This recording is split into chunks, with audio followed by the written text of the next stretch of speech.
Welcome to the Sports Beer Jokes YouTube channel. This is a series I'm going to start where I look at each NFL team's best team of all time. We're going to start it off with my favorite team, the New Orleans Saints. If you like watching sports, drinking beer, and joking around a little, make sure you subscribe and like and comment on this video. Now, the Saints come down to three different seasons. 2009, the year we won the Super Bowl, 2011, or 2018. Now, the easy thing to do is just be like, oh, well, in 2009, they won the Super Bowl, so obviously it's that team. But that's not necessarily true. Many would argue that the 2011 team was just a better version of that 2009 team. It was virtually the same team with 2 more years of continuity under their belt. Drew Brees had a significantly better year statistically. GOAT Brees actually came in second in MVP voting for all 3 seasons that we're going to look at in this video. As you can see, Drew Brees' 2011 campaign absolutely swamps his 2009 season. It is important to note that he played 1 less game in 2009 because they locked up the #1 seed. It's still fucking bullshit that he never won an MVP. I mean, look at these numbers, bro. 5,400 fucking yards on 71% completion. But that's a whole separate video, so I'm gonna digress. Let's go back on topic. The 2009 Saints offensive weapons included Pierre Thomas, Reggie Bush,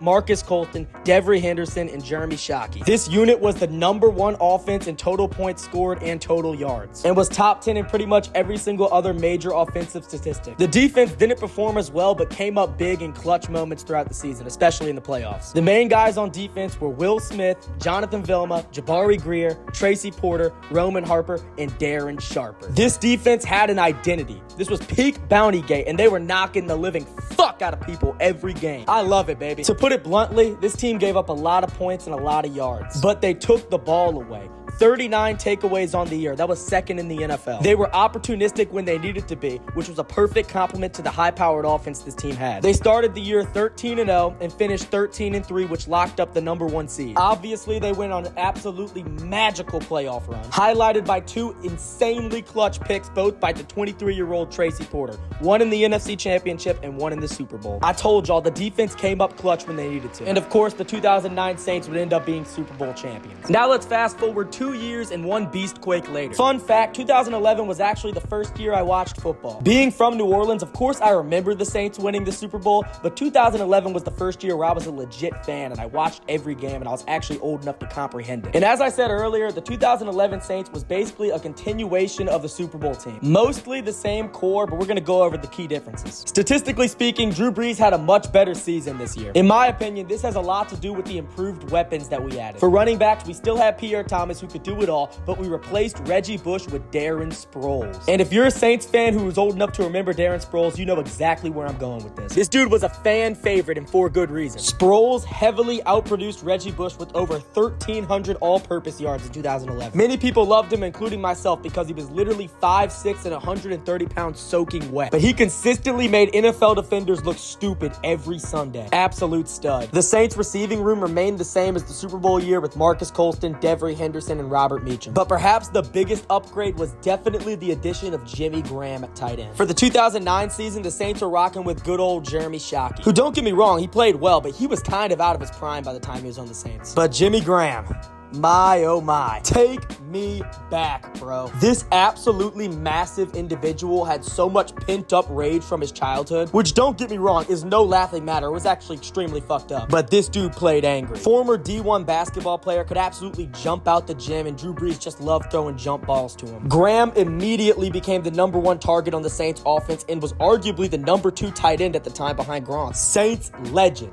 I love Jimmy Graham. And this 2011 offense performed even better than the 2009 offense overall. More points scored, more total yards on the season, and instead of being top 10 in every stat, they were top 3 or 5 in every stat. And as you would expect, defensively, they also returned a pretty similar crew. They lost Darren Sharper because of the legal trouble, but Malcolm Jenkins, who was a good player in his own right, stepped up and took that starting safety position. Jenkins was on that Super Bowl team, but he had a largely increased role in 2011 once Sharper went out. Jonathan Vilma was still there, Will Smith was still there, but he was kind of a fossil, and a rookie Cam Jordan was there, but he hadn't broken out yet. As a unit, this team was not as good as the 2009 unit, which makes sense considering the 2009 defense relied heavily on takeaways, which is pretty hard to replicate. Darren Sharper, for example, had 9 interceptions in 2009. Malcolm Jenkins, his replacement, had 0 in 2011. This was the last season of the Bounty Gate scandal under Greg Williams, so best believe these defenders were still knocking the living fuck out of people. They still gave up a lot of yards just like they did 2 years before, but they kind of took a bend, don't break approach because they were actually top half of the league in terms of points allowed. Overall, this team didn't start 13-0, but they did finish with the exact same record as they did in 2009 at 13-3. But this was obviously a completely different season, and this year a record of 13-3 does not get you the 1 seed like it did 2 years before. Unfortunately, the Saints actually got the 3rd seed with a 13-3 record, forcing them to host a wild card game. But that was no problem for us. We fucked up Matt Stafford and Megatron in the dome. Had an absolute day, come on. But then we had to go to Candlestick to take on the 49ers. Our number 1 offense had to go up against the 49ers' number 1 defense. Strength on strength, baby. And for the second time that week, my little 2nd grade heart got absolutely ripped out of my fucking chest. Literally, on January 9th, 2012, my Fighting Tigers of LSU got whooped in front of everybody in the BCS National Championship by the Alabama Crimson Tide. And literally 5 days later, on January 14th, this game happened, and Vernon Davis happened. And I was absolutely crushed. What a way to cap off my first season watching football. This 49ers game is still to this day an all-time classic. And poetically, the Saints would lose on a game-winning touchdown by Vernon Davis with 13 seconds left. The reason why I say it's poetic is because of what we talked about earlier. The biggest difference between the 2009 team and the 2011 team was that the 2009's defense was much more opportunistic and clutch when they needed to be. The 2011 defense couldn't get the stop that they needed when it mattered most. And that's why the Saints lost in the divisional round. Now comes the main question of the video. Which of these two teams were better? I would definitely say that the 2009 team was more balanced than the 2011 team. As we've established, the 2009 Saints were an extremely high-powered offense with a pretty lackluster defense that was opportunistic. In 2011, the Saints had that same core group of guys, but they improved upon their strengths and they worsened their weaknesses. In short, the strength of the team, the offense, got better by adding better weapons and improving in pretty much every stat. But the weakness of the team, the defense, got worse by not creating nearly as many takeaways and not being as clutch. So with all that being said, give me the 2009 team. Not because of the fact that they actually got it done and won the Super Bowl, but because of the reason why they actually got it done, unlike 2011. But wait, boys, there's more. As you almost certainly remember, I said that there would be 3 teams that we're looking at for this video. So let's move on to that 3rd team. 2018.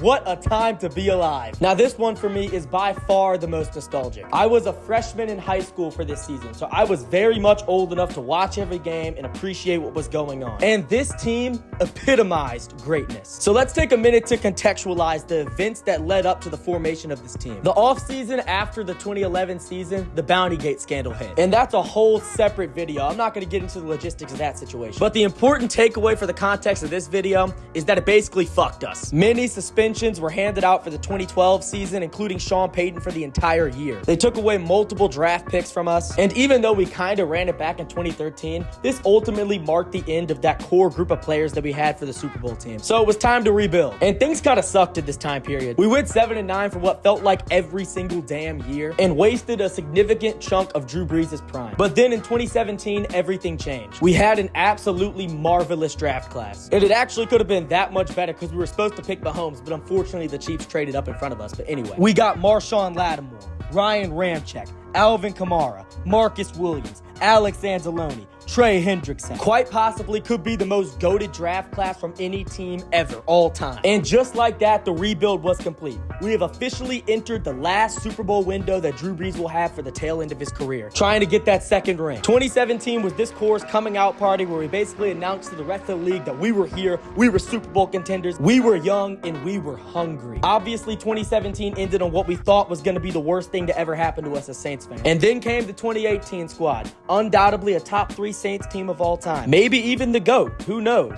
Well, we're about to know. Let's analyze it. First things first, who were the key offensive players? Obviously, it all starts with the GOAT, Drew Brees. Now, this was pre-thumb and rib injury Drew Brees. Now, don't get me wrong. He was old and not quite what he used to be, but he was still playing great football. He actually finished 2nd in MVP voting behind Patrick Mahomes. I know, the story of his life. Our other key weapons included Alvin Kamara and Michael Thomas forming the Big Three. Young Alvin Kamara was must-watch television. He's still a great and productive player now, but back then, man, he just just had that slippery elusiveness, those quick twitchies. It was so entertaining. Once y'all are done watching this video, y'all gotta go watch that one highlight reel with Slippery by Migos in the background. A+ song choice for Alvin Kamara. And he linked up with Mark Ingram to form the best running back duo in the league at the time. A perfect thunder and lightning tandem. And what made these dudes so lovable was not only how good they were on the field, but how you could just tell that they were best friends off the field. Great chemistry, great mic'd up moments. Take me back. And as I said before, our receiving core was led by the #1 receiver in the world at the time,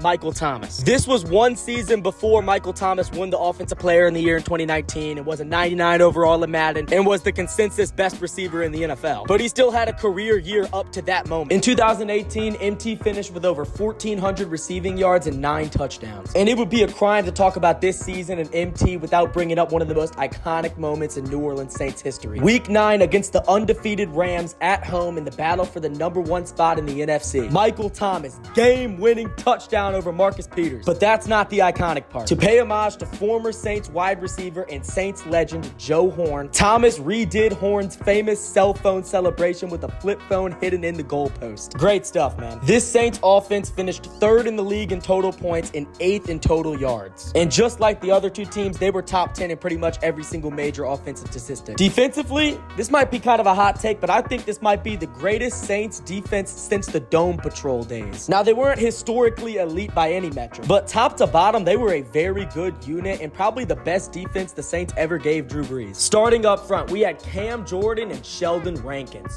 Great start. Then at the second level, Demario Davis and Alex Anzalone. Studs. And then a true #1 corner in Marshawn Lattimore and Marcus Williams over the top at safety. Playmakers at all 3 levels of the defense. This defense was at the top of the league in terms of stopping the run. The secondary play was shaky at times outside of the 2 dogs I mentioned earlier, but at the end of the day, this unit really got it done. They ranked in the top half of the league in terms of points given up and yards given up. The only team on this list to do that. They also had 24 takeaways, which was more than most teams that season. And just like the other 2 teams, this Saints team went 13-3. And this time it was good enough to lock up the #1 seed. Now, I think it's safe to say that pretty much everybody watching this video knows how this season ended for the Saints, so I'll keep it brief. In the divisional round, we're hosting the Eagles, and Alshon Butterfingers Jeffrey hands the game right to us. It went right through Jeffrey's hands. It's Lattimore. Talk about a great moment. And then in the next game, everything that this amazing team accomplished all got thrown down the drain. We got cheated. We got robbed. I don't care. You can call me salty. We should have been in the Super Bowl that season.